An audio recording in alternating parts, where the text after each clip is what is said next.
Voy, ukam, nechaviki metalik sepyapsan? Ya bo'lmasa-chi.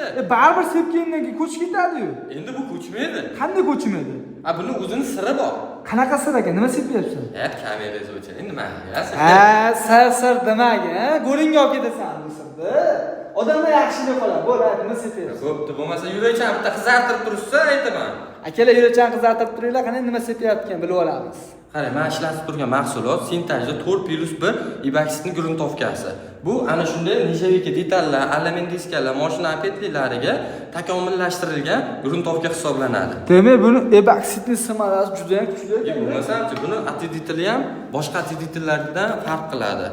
Rangida, quyuqligida ham. Haqiqatda quyuq, yoqqa o'xshaydi. Atiditlar ekan, sariq. Bo'lmasa-chi. Akalar, yangi mahsulot. O'zingizlar ishlatib ko'ringlar, tajribalardan o'tkazdiringlar. Agar yoqsa, usta bo'lsangiz, usta tanishingiz bo'lsa, qiziq olmasdan